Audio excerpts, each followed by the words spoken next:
Olá pessoal, bom dia a todos. Nossa aula do dia hoje, física, tema de hoje, dilatação térmica, ok? Pessoal, olha que interessante essa matéria, tá? Um dos efeitos de variação de temperatura é provocar a variação das dimensões de um corpo, tá? Normalmente o corpo vai mudar o seu formato, vai variar as suas dimensões conforme a variação de temperatura. Então, quando nós aquecemos um corpo, ok? Nós, consequentemente, aumentamos a sua energia térmica, aumentamos a sua temperatura. As moléculas que compõem esse corpo entram em agitação. Entrando em agitação, essas moléculas procuram mais espaço para se alocarem dentro desse corpo. Elas vão procurar se expandir, fazendo com que esse corpo altere o seu formato, aumentando o seu volume. Esse fenômeno é conhecido como dilatação térmica, tá? Então, é muito comum acontecer isso, principalmente no calor, em dias quentes, tá? Ou até mesmo quando expomos um determinado corpo ao fogo ou um aumento de temperatura, tá? Essas moléculas que compõem o corpo vão entrar em agitação e vão ter como objetivo se expandir. E assim que elas se expandem, o corpo automaticamente vai aumentar o seu volume, tá? Procurando confortar essas moléculas que compõem. Então esse fenômeno a gente chama de dilatação térmica, tranquilo? Então é a agitação e o aumento do volume de um corpo. É muito comum nós vermos no nosso dia a dia, por exemplo, pessoal, situações como essa da foto aqui, ó.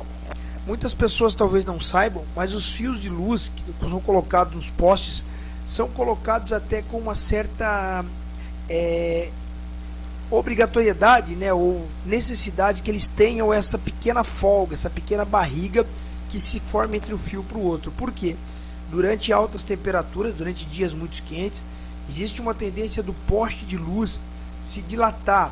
Se esse fio porventura fosse esticado, esse fio iria arrebentar durante a dilatação, tá? Mesma coisa acontece com trilhos de trem, com tubos de conexão, com pontes, enfim, com todos os materiais que sofrem essa variação de volume durante o aumento de temperatura. Inclusive com o nosso corpo, se nós observarmos, temos uma certa dificuldade de retirar anéis, alianças, enfim, em dias mais quentes. Parece que estamos inchados, mas na verdade não. Nosso corpo está se dilatando devido às altas temperaturas. No frio já não passamos por esse problema, tá? Então essa é a dilatação térmica. Ela acontece normalmente em 3 dimensões, tá? Em 3 tipos de dilatação. Primeira, dilatação linear, que vai predominar apenas em uma dimensão. Dilatação superficial, aquela que acontece normalmente em 2 dimensões, chapas, placas, enfim. E dilatação volumétrica, aquela que aumenta em 3 dimensões, cubos, paralelepípedos, algo do gênero, tá? Então anotem e percebam essa diferença: linear, superficial e volumétrica. 1 dimensão, 2 dimensões e 3 dimensões nessa mesma sequência que eu falei, tá? É bem simples então, pessoal, dilatação térmica, tá? Não tem muito que a gente falar. Só para reforçar então, é o aumento do grau de agitação das moléculas, provocando com isso o aumento de volume do corpo que é composto por essas moléculas, tá?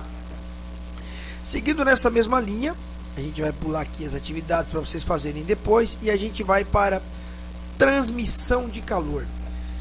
Pessoal, existem apenas 3 tipos de transmissão de calor: condução, convecção e a radiação. Vamos entender rapidinho qual é a diferença dessas 3 aí, tá? A condução, ela ocorre quando o calor se propaga de partícula a partícula, ou seja, tá? Exatamente como está na foto. Quando coloca um determinado cubo, né? Uma lâmina, uma chapa, em uma chama de fogo, ele vai primeiramente começar a aquecer a ponta que está tocando na chama. Vou conseguir estar segurando porque ainda está frio, quando daqui a pouco eu não conseguirei mais segurar por vai estar quente, ou seja, o calor foi transmitido por condução da parte que estava no fogo, conduziu esse calor até a parte que estava a minha mão. Entenderam? Então essa é a condução.